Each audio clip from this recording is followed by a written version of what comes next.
We are in a time where we can't rely just on government to get conservation priorities past a certain line and to help protect the ocean or to protect the environment or make sure that we are doing things sustainable. There are some times when there's a government in power that may not help us and that may go sometimes the opposite way. It sucks. Nobody likes it.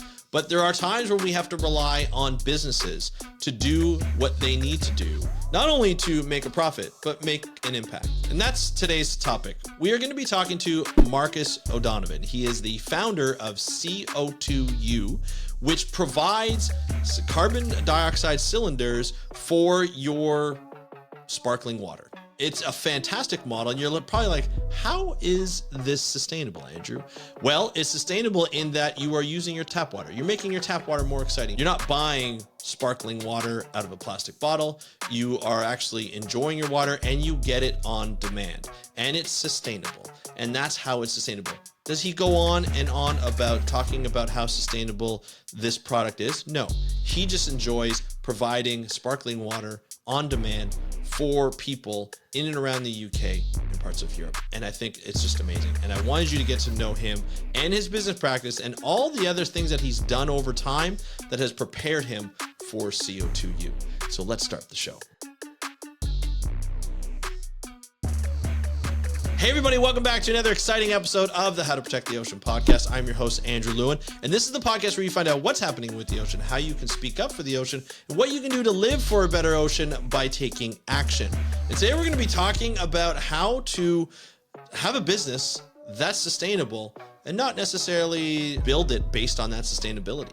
I think that's what's really important here. I think a lot of people, and I included, when I first started getting into the sustainability practice and looking at businesses and talking about the selling points of a business, I was like, let's talk about how sustainable this business is.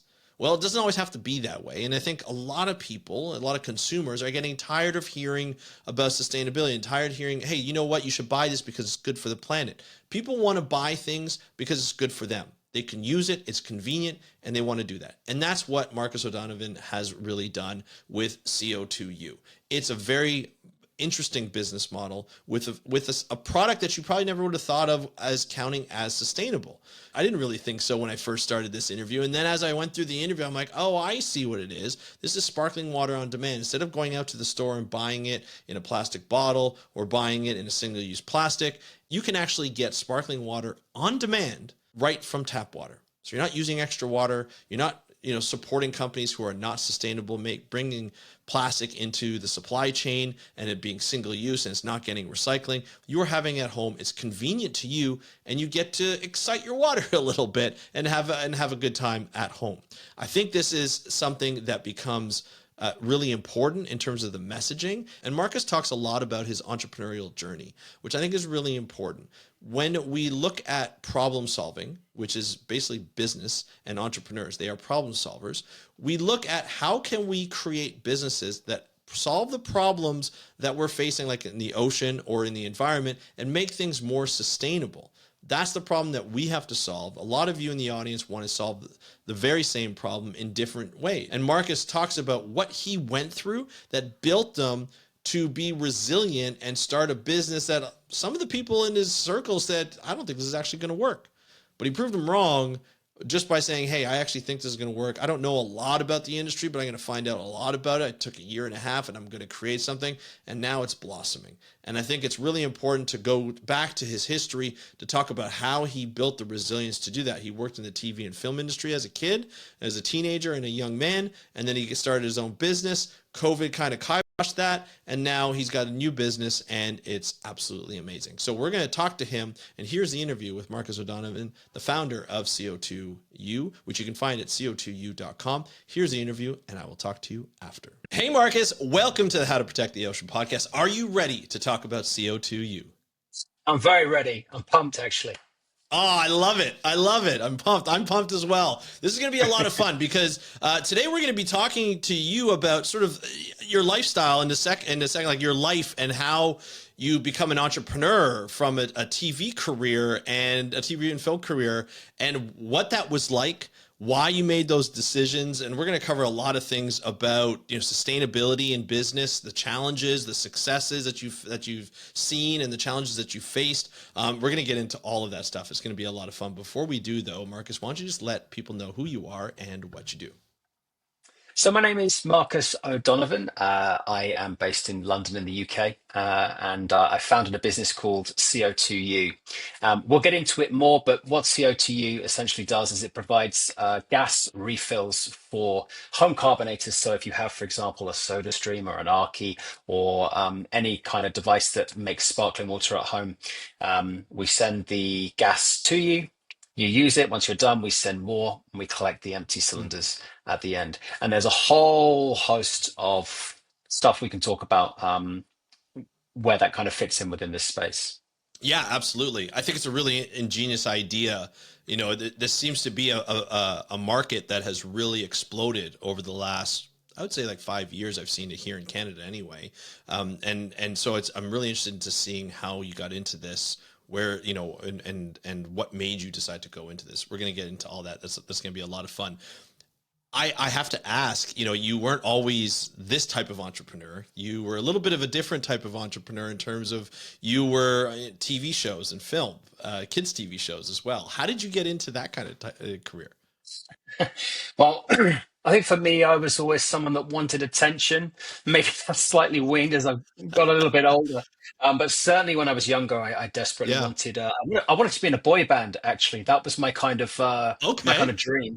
Yeah. And incredibly, I was kind of on that journey. And very long story, but I ended up doing this huge casting call for a guy called Simon Fuller, huge music mogul entrepreneur, and I got signed into this kind of band TV show type thing here in the UK when I was very young, about 16, 17. And so I had this very exciting time, lots of money, sort of just a very slight taste of fame, but not really. Yeah. And I kind of remained in that whole world, trying to kind of make it in kind of television presenting, acting, that kind of thing. Did a lot of TV shows. I was the kind of I did a lot of big shows, but I was the actor that kind of, if it was Doctor Who, I'm coming around the corner and saying, "Doctor, your tea's ready." It's like, it's Right. like these Yeah. sorts of Yeah. parts. So like, not extra, but not exactly the star of the show either. Yeah. So it got to about 10 years in and I kind of thought, hey, you know what? I think what I really want to do is kind of sell. And I think I was very interested in economics. I just didn't really understand Mm. what that was. I actually ended up in the food business. I started a business called Husk, and Okay. this was a business that sold dry goods into hotels, pubs, and bars. So kind of Gotcha. nuts, snacks, that Yeah. kind of thing. And that was a roller coaster of a business. Again, it was about a 10-year journey. Business went bust in COVID, and then Mm. kind of rebuilt itself and somehow eventually I actually sold it last year to a business here called Cambrook Foods. So it was not a massive business and not some kind of Right. huge tech exit, but uh, a lot of experience selling physical product and just kind of making huge mistakes lots and lots of times. And that really set me up for my next business. It's just I'm really fortunate that I had that journey Yeah. to get so Of much course. wrong. I'm not saying I don't get things wrong now because we all do, but it gave me a wealth of knowledge and opportunity, which I didn't kind of realize I had Well, until I after. started CO2U, and I was like, oh, I already know how to do this and this and this. And Gotcha. so Now, that's kind of the journey. let's go back to that career shift between the TV and film Mm. to the entrepreneurial sort of career path. In career and film, you're put in a lot of, I guess, uncomfortable situations in terms of, from what I've heard anyway. I've never had experience in it, but auditioning is very uncomfortable, where you're being judged right away and you have to think on your feet. And acting, you have to think on your feet. Not sure how much improv you get to do in some of these shows, but you do have to like make sure that you're ready for anything. Do you find that aspect of this type of industry, when you look at, TV and film, compared to entrepreneurship. Do you find that helped you prepare for the unpredictable of entrepreneurship and when you Y- started y- hustling? y- Yeah, I think what was incredibly helpful was all the rejection, Yeah. and as you say, being put in very difficult scenarios, being asked to do difficult things. You did a lot of casting calls, things like commercials, where you just walk in, you don't really know what they want you to do. There's lots of people sitting there watching you. You got to perform. You're being told for this reason or that reason that you're not getting the role, not good looking enough, not tall enough, not whatever. Right. Yeah. Um, and It can be pretty so, personal sometimes too, right? Like it yeah, feels pretty yeah, personal. Yeah. yeah, pick up a very thick skin. And I think the real advantage that it gave me is the ability to confidently to be outwardly confident when I'm speaking or when I'm public speaking, or to walk Yeah. into a room and feel, I don't know, that it's my partner, she always tells me I'm an extrovert, you're an extrovert, but for me, I just I just love people, and I love um being present. Mm. And I think I'm in my early 40s now, but I think as I sort of get older, I really look back and value a lot of these things that I was Yeah. fortunate enough to be a part of. Even if I didn't become Tom Cruise, I had some experience and some kind of journey within it. So, to answer your question, yeah, that whole world of entertainment has been very valuable when it's come to pitching, selling Yeah. yourself. It's really helped. Yeah, and I, like you mentioned rejection, and to be able to get over that rejection, it's experience. Obviously, it can be tough sometimes, as we mentioned.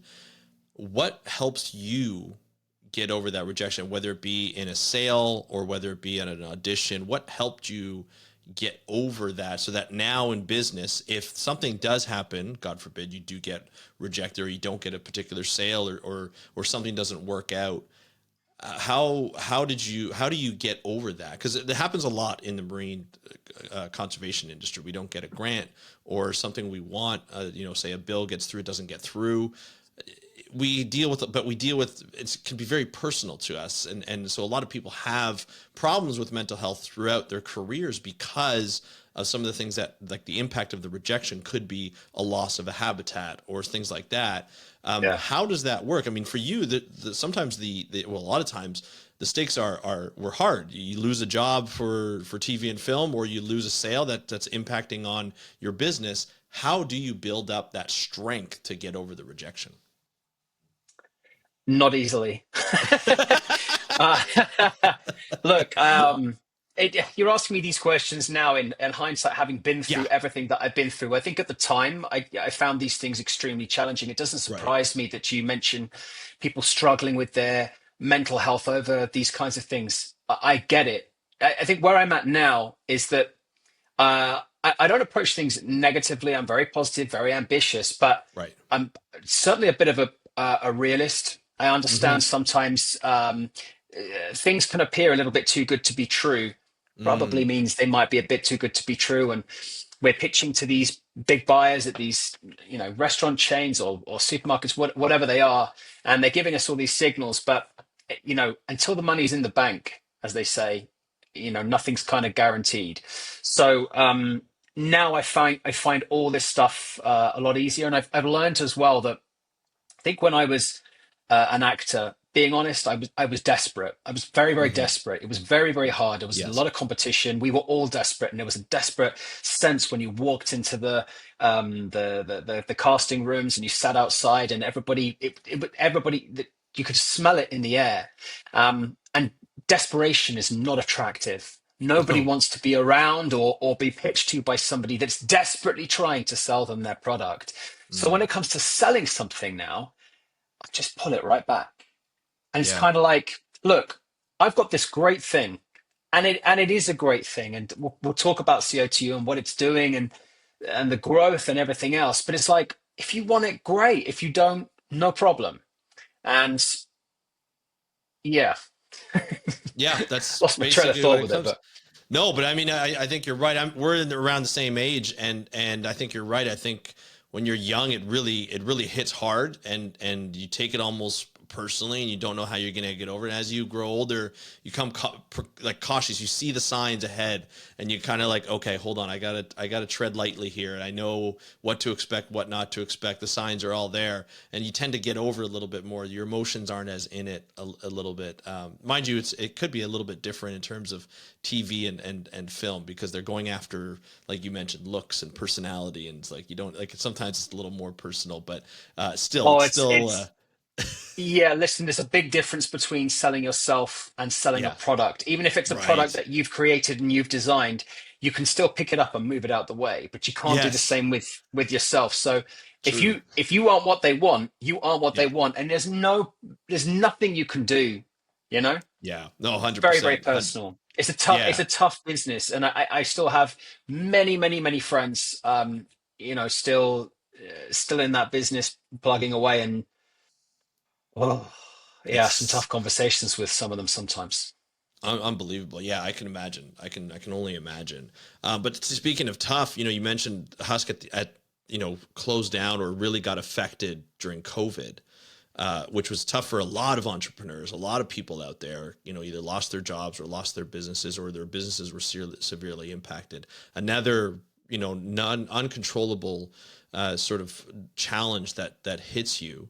You probably did you realize at that time it's like, okay, we don't know how long this is going to last, but I need to sell, or I need to shift. Like, what was the train of thought during that time? I remember my accountant said to me, he said, "Oh, it's 2 weeks. It's 2 weeks." And Right. because it was my accountant, I was like, "Oh, great, okay, that's fine." Yeah. And I just like went to bed that night, and I thought, well, it's going to be great because the whole Yeah. of London's locked down, and Yeah. it'd be fun for 2 weeks. It's something completely rare. And then Right. yeah, as it kind of snowboard on, I realized, oh, okay, Right. this is gonna change the world, and it has completely Mm-hmm. changed. Mm-hmm. It's changed everything. Yeah. Um, I'm. It was an extremely hard time for me. I know a lot of people did very, very well at that time.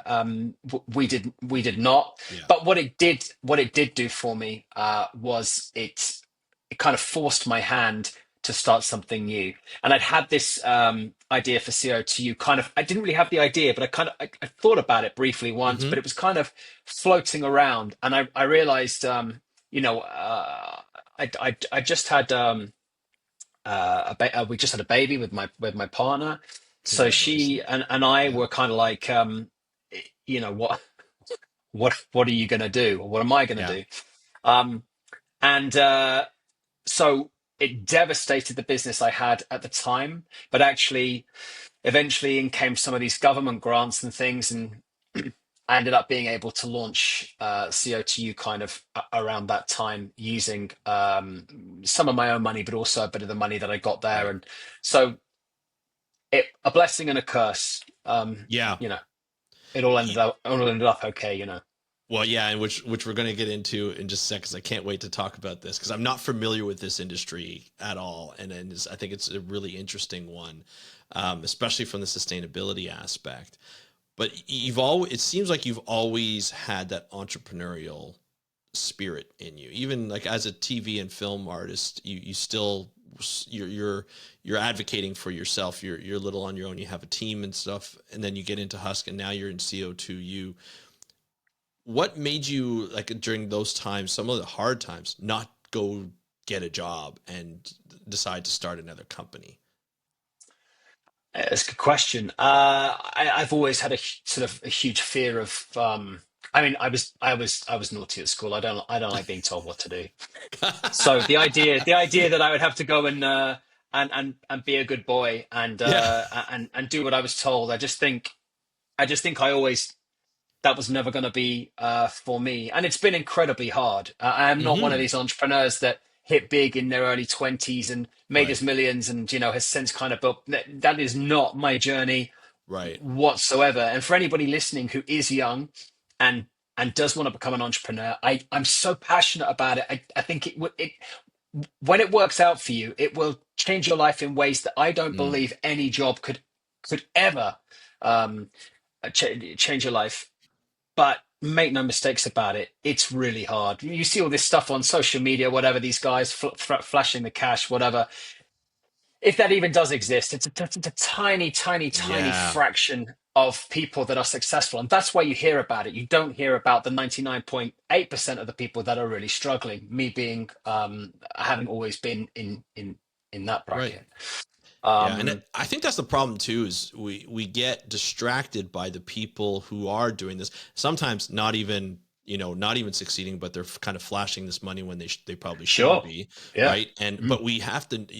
I don't think a lot of people realize how challenging entrepreneurial life is, which is why I'm going a little down this road because I wanted to get the idea of what you've been through to get a company that is doing like doing well with Husk, and then all of a sudden, due to things out of your control for a lot of people, it gets affected in a huge deal, and then to have the courage to start something else is amazing to get over one thing and then to go to another and to put all your heart and soul into another.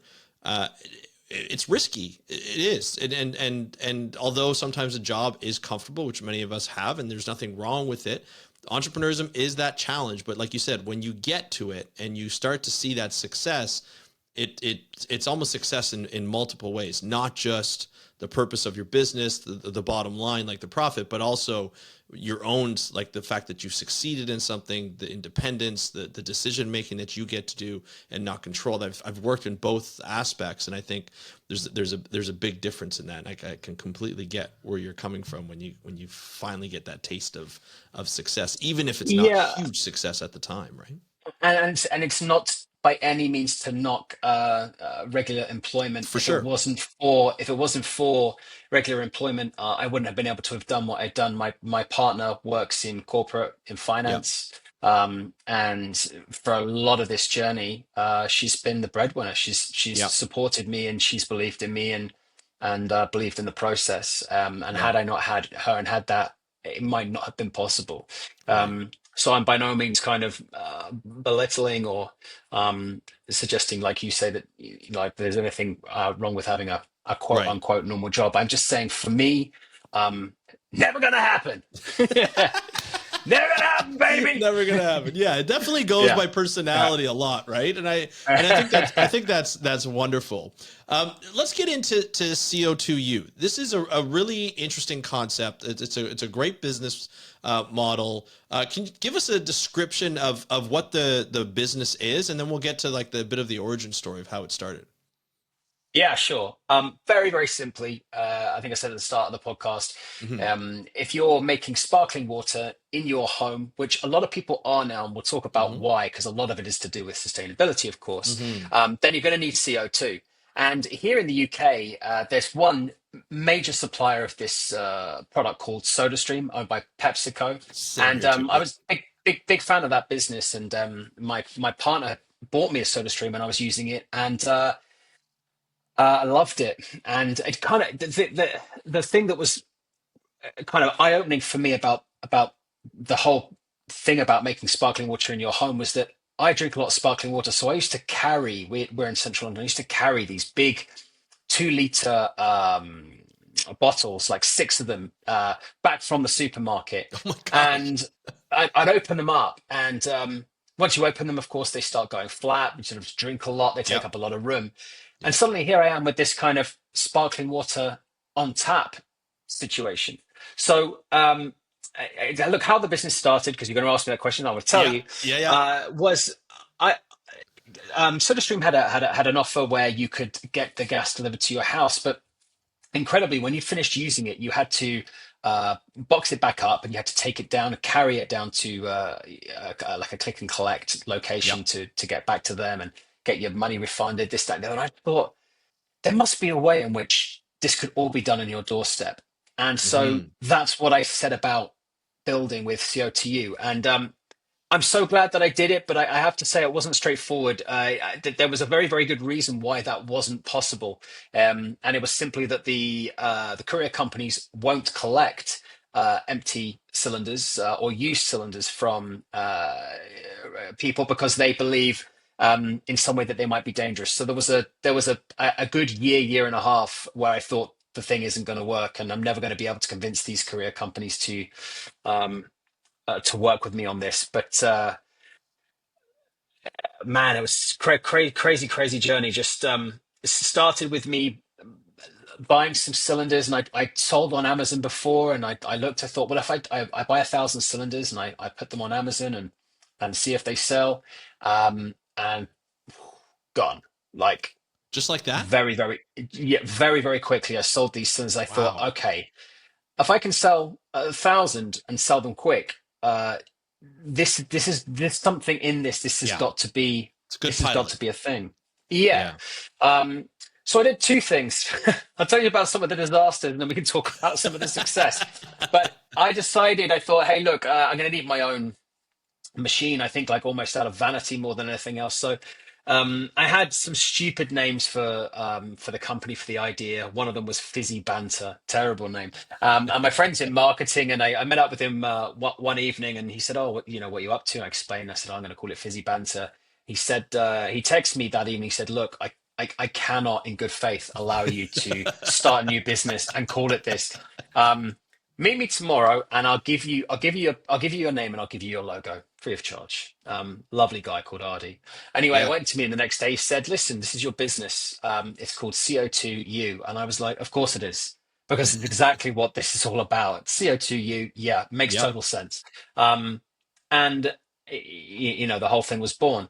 Um, so originally, I had these machines to make sparkling water at home, so I ordered those, and I ordered some test cylinders from this manufacturer and in China, and brought them all back to the UK. Tried everything out, was brilliant. So ordered the machines and ordered the cylinders. And this was around the time of COVID. So the first cylinders turned up, and I was so excited. And I shot this video, and I told all my friends, and I sent out machines to all these different friends, and I didn't really get much of a response from anybody. Mm. I thought, well, that's kind of odd. I put the machines on Amazon. They started selling. I was like, Hmm. okay, awesome. And they were selling well. I started getting people returning the machines. I thought, what's going on here? Why is someone returning the machine? So I rang my friend, Paul. I said, hey, how are you getting on with that machine? And he said, oh, well, actually, mate, I couldn't get it to work. I said, what do you mean? It's you just screw the cylinder in? And he said, yeah, I know how it works, but I cannot get it to work. Anyway, after speaking to a number of different other different people, lots of people had problems working the machine. I thought, I don't believe this. These guys who've made the machine have they've given me a faulty product. It's over before it even started, because I'd Yeah. invested about 70,000 Yeah. pounds, all the money that I could put into this thing. I put in. Oh. I was like, it's dead, and it was terrible. I went to the warehouse the next day, started trying out all these machines, and they weren't working properly. So some were working a bit, some weren't. Oh, okay. So I was tearing my hair out for a couple of weeks, arguing with this machine manufacturer. Look, what's going on? These machines don't work. They said, Marcus, we're the largest producer of these machines globally. Here is the video of your product going down the production line, being tested. They always work. We don't ever have these problems. So I was going back and forth, back and forth, back and forth, back and forth.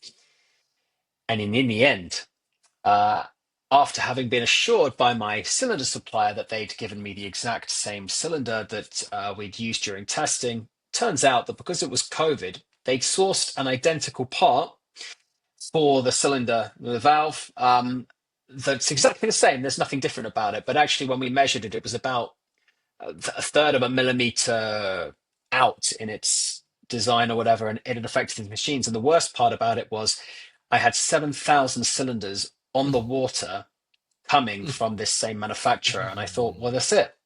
It's over. Anyway, long story short, the cylinders arrived, and they'd used the correct part on these other ones. It had just been this brief little Oh. thing that they'd done, and they hadn't been honest about it, and everything worked. And then from that moment onwards, it has been for the most part an extremely exciting, enjoyable journey, where we then grew 500% in year two, and we've doubled in size ever Wow. since. Wow. I've gone through a few rounds of of investment. I've been Yeah. very, very lucky. First investor I was put in front of, Anthony Bolton, and he said, "All right, I'll invest." And then the second investor I got in front of, year and a half later, Louis, he said, "Yeah, I want to back you. I want to invest." And then recently, at the end of last year, the business is growing and growing and growing, and I can't finance the growth. So I said to my manufacturer, "Oh, the problem is I just can't afford to buy the amount of cylinders I need to buy from you." Right. And he said, "All right, well, we'll have a think about payment terms, whatever."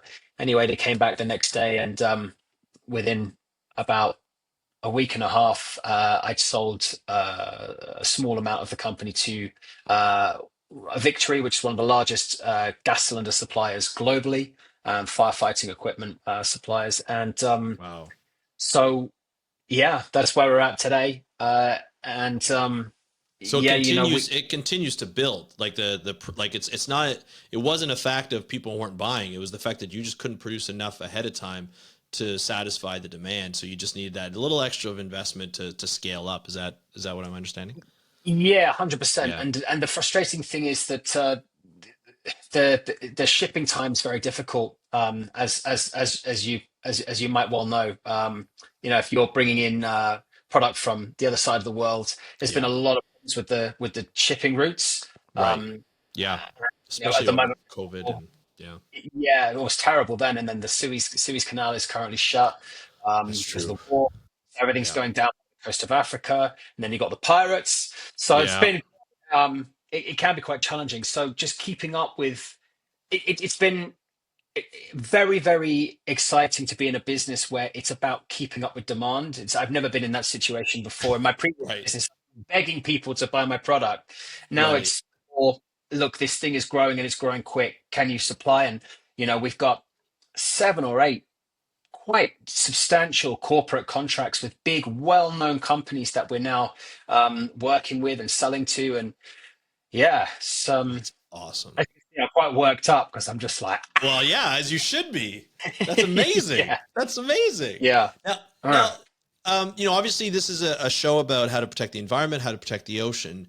Um, so obviously, this is a at home soda. Like you're basically this is CO2 for soda machines, right? So people creating sparkling water or maybe their own soda through SodaStream or anything. It works with essentially all the different brands. Is that like of the different types of soda makers? Is that what it works? Yeah, of course. So we cover Smart. all the brands, and a sparkling water tap. So we've actually got I mean, I'll tell you a crazy thing in a minute, but we've got a new larger cylinder that powers sparkling water taps in kind of offices and restaurants and Oh, that kind of nice. thing.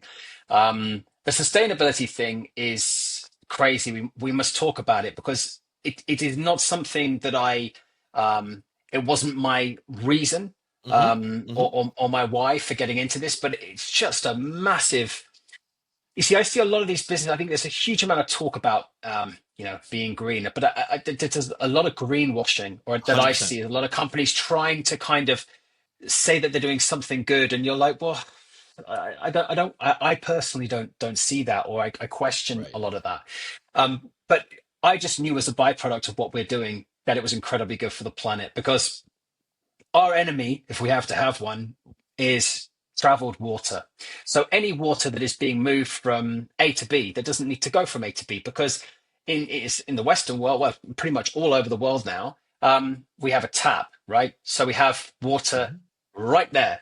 We don't need to fill it into a vessel and not only put it in a disposable plastic vessel, but then put it onto a truck, which then burns fuel to move it from here to here. It doesn't make any sense Yes. how this whole thing has happened at all. Yeah. And the worst part being, of course, is that so much of this plastic ends up in the sea, which is Yes. just like heartbreaking, right? Yeah. Well, Um, and so even the so plastic that's made is a petroleum product in itself. So it's made from petroleum, and so making it is dirty. Drinking it is bad for you because of all the plastic material that comes in, and then disposing, as you mentioned, is not good as well. So all parts of it, from the creation all the way to the disposal, is not good. Yeah, and I understand there's a need for single-use drinks and Yep. a huge demand, Yep. but it's very interesting. There's frustrating. There's a business we're working with, very well-known business here in the UK that I can't talk about, but they're really trying to reduce the single-use plastics within their business, and they've got some great ideas. But it's just a really interesting byproduct of what we're doing, and I always say that for my business, it's what we push is convenience. It's getting Yes. the gas to your door, collecting it, making it easy for you. So that's what we're all about. Yep. But Yep. we don't shout loud enough about what we're also doing for the environment. And I think I felt like not that I couldn't, but like I said, I see so many people doing this Yeah. and it not being that genuine. I was kind of like, nah, I think I'm going to focus on something else and just be proud of the byproduct. But I must just quickly Exactly. tell you about this incredible thing that's happening here. We have discovered that all of these sparkling water taps in these offices all across London and the UK and actually most of Europe are being powered by a steel cylinder that's a disposable steel cylinder that cannot be recycled. So Huh. many of these steel cylinders, and I'm talking tens of thousands, are filled, bought once, used, and essentially thrown away.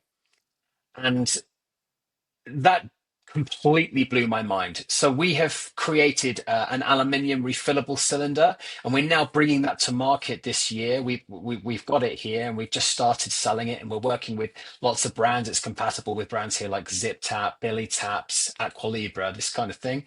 And a lot of these companies are talking about sustainability, and we're like, well, those steel cylinders are not very sustainable. You might be helping people to make sparkling water from the Yes. tap, but you're now doing this. Yeah. So the sustainability thing is, yeah, like I said, it's a wonderful the byproduct of everything that we're doing, and it's nice to be running a business that is doing really well, Yeah. um, making money in itself, and for me, but also feeling like I'm doing something good because Yeah. there's sure lots of ways of making money that you could debate probably perhaps weren't that good, but I feel like I'm doing something with my life that I can look back on one day and say, you know what, I helped. Yeah. I did my bit. Well, and I think you mentioned something really interesting to me is the fact of convenience. A lot of the Yeah. times, anything you do that's sustainable tends not to be convenient. You know what I mean? Like even just like you just talked about reusable diapers, not necessarily that convenient. You know, you have to wash them. You have to like, you're basically literally getting your hands dirty more than you want to instead of just disposing them. Picking up a plastic water bottle or a an energy drink that's in a plastic water bottle or something that's you want as a convenience in a convenience store, that's what we call them here, our corner stores, to just get up, pay for it, walk away, your thirst is quenched. Having something that you have built that is based on convenience, right? Where you don't need to go out and buy single use things. You can have something delivered to your home. The cylinder's delivered to your home. So you're taking from the tap. It just ends up being so much more convenient. And a lot of the times it goes against the idea that in being sustainable, being more environmental, thinking of the environment doesn't necessarily mean you're not being convenient. It doesn't mean you're out convenienced. You're actually you can be convenient. And I think it just takes a little ingenuity, a little thought to help in that respect. And I think your business model does that. So that's awesome. Congratulations. That's really cool. Without even probably without even knowing it, right? Like as you mentioned, it's like I just wanted to get this business because it was helping you. Like in your want and need for this type of service, and then seeing other people having that service and they loving it, and then so it grows like that, and it's being convenient, and it's helping people get away from single-use plastics, and it's helping people using tap water, and just maybe augmenting that experience a little bit of tap water to include a little bit of carbonation. So I love that aspect, and I think it's we don't always have to tell people all about sustainability. I think sometimes, as you mentioned with the greenwashing, but I think some people are getting tired of like, oh yeah, we need to have it sustainable. So maybe some people are just, they don't want to hear it all the time. They just want what they want. You know, if they want a soda stream and they want their carbonated water, they get their carbonated water, and they just But get it to the also point. just be authentic, man. You know, just Yeah. don't jump on the bandwagon. Like you know, Yes. if you're doing something that is sustainable or helpful, and you've got a story and you've got a reason, um, then tell us and show Mm-hmm. us. But Mm-hmm. you know, yeah, I'm not going to name businesses or names, but not just some big company. Then you know, trying to like I want to say some, but anyway, Yeah, I hear you. um, yeah, it just like I think we're all getting a bit tired of nonsense, and everyone's Yep. desperate for authenticity. Agreed. And when it comes to this, yeah, there has been a lot of a lot of nonsense. So yeah, it's just not. Like I said, it's nice to have a business where I know we're genuinely making a difference without even trying, because what we're Yeah. doing is stopping people from buying plastic bottled water, Yep. um, which in itself is massive. Yeah, 100%. It's huge. The amount that you're selling all over the UK, and is this world international too, or is this just to the UK? Well, we have warehouses in London, one in Dublin, and also one in Hamburg in Germany. So we do Oh have wow. Okay. the ability to, yeah, to supply into the EU. We're just about to launch in the Netherlands. Nice. So, I mean, This who is knows? crazy. The growth, like this Yeah, is nuts. yeah, yeah. We'll have to see. I kind of like to run before I can walk, and I think this year I've kind of just I don't want to sort of trap myself, but I need Right. to. I've got too many ideas, too many things that I want to do. So at the moment we're just rebranding. We're about to relaunch our entire look and feel. We've been working with this incredible. Marketing design agency called Boundless Brand Design here in London. They kind of do a lot of the big um, drinks brands, that Yep. kind of thing. Yep. So that's very very exciting, and so that's been that. Well, that's the focus for January. We launched it in Feb. I love that. I just think, I mean, I think it's the curse of an entrepreneur to have too many ideas, right? I think every entrepreneur has that. It's a matter of prioritizing and planning it out this certain way so you don't, And I got like to you tell said, you run as people well, away.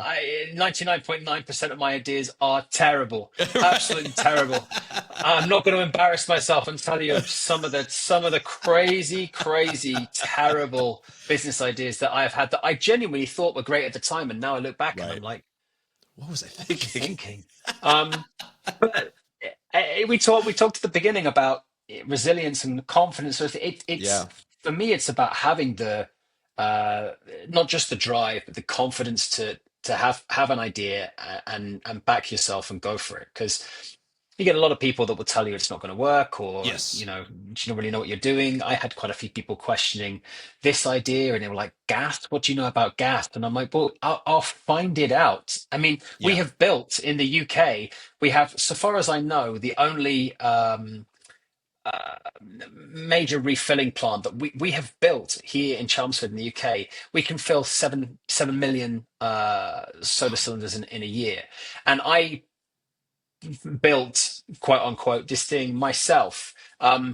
Not that I did anything. I stood there with a cup of coffee and watched. But what I mean is, You had the vision. I You was had the able idea. to pull together the teams of people and the equipment and everything. Even though I didn't even failed everything to do with science when I was at school. I didn't understand a huge amount of what was going on. It's just the kind of the sheer grit and determination. You're like, I'm going to do this. Yeah. No matter what, I'm going to make it work. I'm going to find a way. And I think that is the sort of the essence of the entrepreneur is it's broken. Everyone goes, well, that's just the way it is, and you know Yes. that's it. And you go, no, I'm not having No, it. I'm I'm gonna not fix that. having that. I'm going to Yeah. fix it, and I'm going to show you Yeah. that I'm going to fix it, even with people laughing at you and everything else. And you know Hmm. what? Maybe you won't, and that's all good. But that's when you Yeah. dust yourself off and go and try and fix something else. I love it. And I think this goes back to our conversation on the rejection. It's sometimes when people reject your idea, you're almost just like, I kind of want to prove you different. You know, maybe it won't Mm. work, but I kind of want to see where this goes. I've done that before where I've just been like, somebody's like, no, that's never going to work. That's a stupid idea. I'm like, that makes me want to do it a little bit more just because you don't think it's going to happen. You know, it's like, Yeah, for let me sure. think about this a little longer. It seems to be triggering some of you. And I'll be like, oh, okay, let's see how this can work out. Whether it works out or not, it's just like, at least I followed through and see. I mean, entrepreneurs are problem solvers, right? There's a problem at hand usually, and they like, okay, this is the way to solve it. Is it profitable? Maybe it's not, but maybe it's a worthwhile service for a nonprofit. Whatever that may be, an entrepreneur is a problem solver, and I think that's an important part. Sometimes we're right, sometimes we're not, and some ideas are extreme and out there, and some ideas are hit well when it hits. But you have to go through that resilience. You have to be resilient and to say, hey, some ideas are going to work and some ideas aren't. This idea seems Yeah. to be exploding and working. When you realized about the sustainability, have you thought about, okay, how can we look at what we do and make it a little bit more environmentally friendly? Like, do you find you can identify things a little bit more in your, whether it be supply chain or business practices, where you're like, you know what, maybe we can do this. It wouldn't cost like a terrible amount of money. It wouldn't affect our business that much, but it would be good, and it would kind of double down on not necessarily the messaging of sustainability, but we could say, hey, we're even more sustainable now. Yeah, sure. I thought about it a lot, because I think that if you are going to make sustainability claims, then you have to be able to back them up. And like I said, we're Yeah, not shouting about it, but we do right. claim this sustainability. I think one of the biggest things we didn't have to do that we did do was we actually removed, we've removed plastic from our entire process, but Oh, also, wow. actually, that's technically not true because Most of it come though. on, we removed cardboard Okay. completely, because say we removed plastic, we actually have created a number of different custom made hard plastic reusable cases to transport our product in Gotcha. back and forth. So Yep. they're always being Yep. reused until eventually, if they do break, then we'll give them to recycling. Yep. But that was one thing that was very expensive. We didn't have to do that. We did. That has definitely made us more sustainable, because cardboard, my original idea was, look, we'll keep reusing the cardboard boxes, but unfortunately, it They don't last as long, doesn't eh? they don't last. So you Yeah. maybe get 2 rounds out of them, but then people complain. And yes, people. This is the difficult thing about the sustainability journey. People want to be sustainable, but very few people want to be sustainable if it affects them.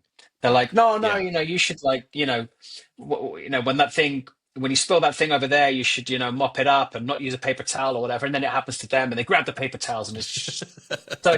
You see what I mean? Oh my Um, God, yes. so Yeah, so for you sure. realize you realize um there's a sort of there's a kind of there's a value Yeah. uh there that is as much as it is. I was talking to another entrepreneur. She has a clothing brand. It's a woman's uh, nightwear Okay. business, and she's built this incredibly sustainable business model. Every last element of it, where they make their own cotton, all this kind of stuff. But in the end, what she's found is that people want something sustainable, but you know are they willing to pay what she needs them to pay? Mm. So it's about trying to find Yeah, for sure. um that that middle ground where you're not just sustainable, but but business is sustainable too. Yeah, And you just got to do your bit. It's ultimately up to governments, really, for sure. Oh, for if they want sure. to crack No doubt. if they want to crack these problems. It annoys me. I see so many easy wins that we just don't, you know, um, Yeah. where we just don't get things done. And Yeah. that's where the change will have to come from eventually. Agreed. But as I said, I feel like I'm contributing something positive with this business, and that helps me Yeah. sleep at night. No, absolutely. I mean, when you have a successful business and it continues to grow, and you're doing something right, just from an ethical and environmental standpoint, I think it's really great. I also think experimentation is going to be needed by businesses. Like you said, you tried the cardboard, it didn't work. People didn't like it. You have to balance the demand, and you have to balance what your consumer is willing to put into it, as well as what you're willing to put into it. The question I have is like, when you do you tell the consumer what you're trying to do? So say when the cardboard happened, do you tell it that and then say, oh yeah, just by the way, as this didn't seem to work out in terms of durability, we went to this type of plastic mold, reusable plastic mold that we can use a lot more. It's a lot more permanent in terms of usage and stability, and it'll be a lot easier for you. Do you get feedback from customers being like, oh, this is a really good idea, or I'm glad you decided to change it?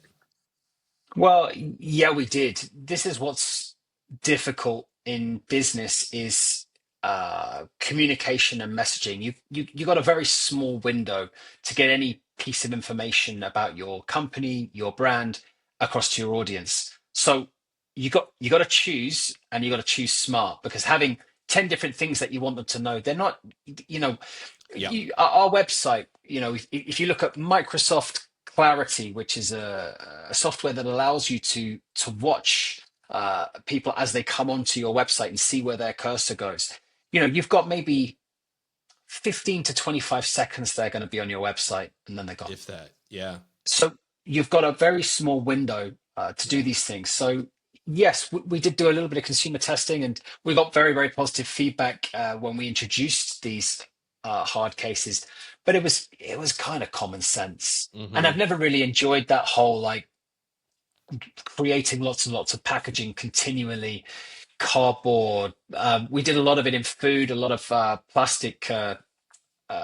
Packs for nuts and things like that. And it never made me feel great watching it on the production line. I Yeah. kind of didn't really want to be a part of that anymore. I understand why it's necessary, but Yeah. I didn't want that as a business. Well, and again, that's why it's your business. You get to make those decisions and say, hey, look, we're going to go a different route. And I really like that. I'm someone who has never really had a soda stream and not really familiar with the process as a consumer. So is it, the person orders the amount of cylinders that they want. They get it within a couple of days, 1 or 2 days. They install it into whatever mechanism that they're using it for, because I assume there's a number of different ones. Once they're done with it, how long does each bottle on average last? I know it's based on user and how much they use, but how long does each cylinder last? Well, the cylinder lasts forever, but it depends, Oh as yeah, you say, sorry. how regularly you use Yeah. it. But the industry says 60 liters of sparkling water. I say more like 40, 45 if you want Okay. proper sparkling water, I think is the reality. And it works out as very good value, actually. Hmm. Um, but it's more about the ability to have sparkling water there right when you need it, as often as you need it. Because Yeah. obviously, if you've purchased it in a bottle, as I said, once you Oh, once you it's take that lid off, then yeah, you've got a limited amount of time to drink it. So yeah. it's about having that sparkling water on tap. And if you love sparkling water as much as I do, then it's a game changer. I mean, I got into sparkling water mainly some time ago because I I like my food. I was putting on weight, and I thought, well, if I'm going to eat too much, it's probably not great if I'm drinking too much. So it's what can I drink that's 0 calorie that I enjoy? And turns out I just love sparkling water, so I drink it all the time. I'm actually Gotcha. drinking sparkling water now, but it does have a little bit of squash in. But Okay. Hey, that's all right. shoot me. Yeah, no, hey, it Mm. works. It works well. And does it like does sparkling water fill you up more than regular water just because of the carbonation? Like, so you feel full. Like, say if you don't want to eat a snack or something, you want to have that instead. So I people say think like like drink a lot of water if you don't want to eat much because it'll fill you up. Because of the carbonation, does it fill you up a little bit more? You think? no.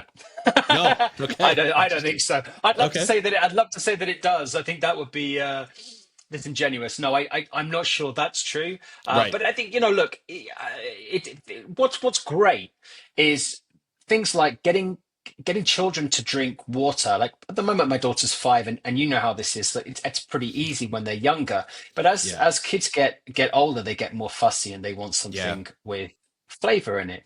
So being able to put some theatre into the process, then being able to use the machine, press the button, the gas goes in, Right. there's bubbles, and making it fun, Fun. it's really helpful to then get them to consume it, because it's desperately important. We need 2 liters at least of Yeah. water as adults a day, and that's quite a lot of liquid to be consuming. So Yeah. I that's like another that. really Yeah. positive thing that we're a part of.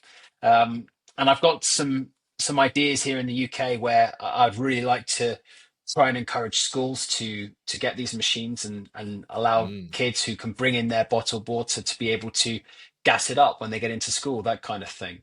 gotcha. And we've got a lot of ideas like this, and like I said, I have to hold myself back a little bit. I do too Grow many nice things and at once. nice and slow. I love it. I love it. Slow This is is pro. slow as exactly. This has been a wonderful conversation. People can go to co2u.com to find out more. And obviously in and around the UK, people can get this. And so I highly recommend that you do. And for more information, I'll put the link in the show notes and in the description so people can get access to it. I really appreciate your transparency and going through a lot of the question and answering a lot of the questions I have about the sort of the journey of an entrepreneur. I think is really important, especially in a very transparent way, to just be like, look, this is fun and it can be really rewarding, but it could also be challenging and difficult at times. And I really appreciate that transparency, because I don't think we see that enough, especially online. So we definitely appreciate that. And of course, we appreciate the work you do with making things more sustainable for our planet and for our oceans and for our water supply. And we all know how wasteful that can be in some time. So being able to utilize tap water, make it a little bit more exciting, I think is really great. So I do appreciate that. The last question I have for you is, people out here, in my audience, are very creative. There's a lot of entrepreneurs out there, or entrepreneurs that maybe not have that. They may not have that business idea right away. They may not have it right now that will really bring them put them over the edge. What would be like the overall arching advice that you would give them to help them continue on their path to discovering that type of idea? Oh, what a question. Well, I don't rush out to do something just because you want to start a business. Uh, Mm, if you if you have an idea and it's in a space that you're not familiar with, it's worth going into industry and trying to find out a little bit more yeah, about it.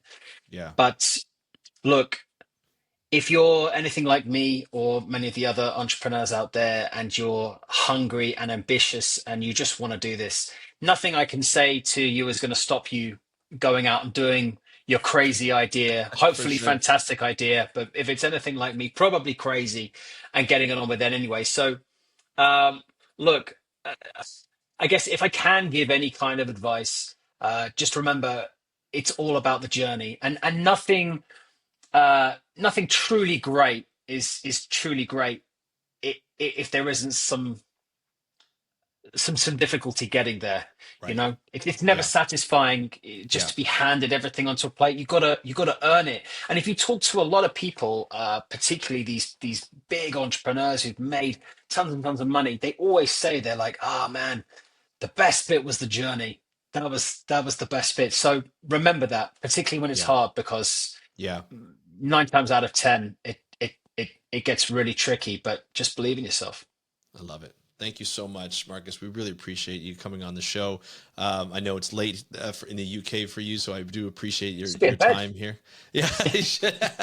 Well, and with that, I'll let you go to bed. And but honestly, thank you so much for doing this. Love to have you back on to find out what's happening with CO2U in a few months or a few years. I love And that. it'd be a lot of fun. So thank you so much for what you do, and thank you for coming on and sharing that with us. Thank you, Andrew. Thank you, Marcus, for joining me on today's episode of the How to Protect the Ocean podcast. What a fantastic interview. What a fun time to get to know an entrepreneur who wanted to start something to provide somebody with convenience that likes sparkling water, to provide somebody that does not want to have to go to the store, buy something that's unsustainable, or just buy something that when you open the bottle, all the carbonation goes away once you stop drinking it and you just put it down. right? You want something that's on demand, very convenient, comes to your house, and it works with a lot of different types of apparatuses or products. And so it really fits the perfect business model in this case. And obviously it's not an easy thing to do, to build a business. And we talked about that. We talked about how the ability to be rejected from a personal level in TV and film. As it gets personal, they look at your looks and the way you act. And if you don't like that, if they don't like you, then they don't like you for the role. But then going to a business and being like, hey, we made that product, may not be for us. And really understanding how to not only just get over rejection or deal with rejection, but also overcome it so that you can continue to do sales, you can continue to grow your business, and you can continue to come up with ideas and develop those ideas to have a successful one like CO2U. This interview really touches not a lot of what we normally touch upon when we talk about how to protect the ocean. But like I said, we have to rely on businesses now more than government, because the government in the US, in Canada, and other places may not be environmentally focused. And so we need to make sure that our businesses are doing what they can to be sustainable and to find, and really it's just a matter of finding it out. So if you are a UK listener and you love sparkling water, I highly recommend that you go to C2U. They're not sponsoring this podcast. I invited them on because I thought that it was a really cool thing. So I highly recommend that you go there and just go to co2u.com. I'll put the link in the show notes and the description. That's it for today's episode. I want to thank you for joining us. If you like this content, you want to see more of it, if you're on YouTube, you can subscribe and you can hit the notification button so you don't miss any episodes in the future. You can also go on Spotify and see the video and you can subscribe. You can go to Apple Podcasts or Spotify to listen to the audio, and other podcast apps to listen to the audio, and you can get the same information. You just don't get to see my beautiful face. But other than that, you get to hear my voice and you get to hear people like Marcus and others, and we talk about all things oceans and sustainability. So you can DM me on Instagram at How to Protect the Ocean. That's at How to Protect the Ocean, one word. And of course, you can always go to speakupforblue.com to find out more information on this podcast, the Beyond Jaws podcast, and all the other podcasts affiliated with us. And I want to thank you so much for joining us on today's episode of the How to Protect the Ocean podcast. Have a great day. We'll talk to you next time, and happy conservation.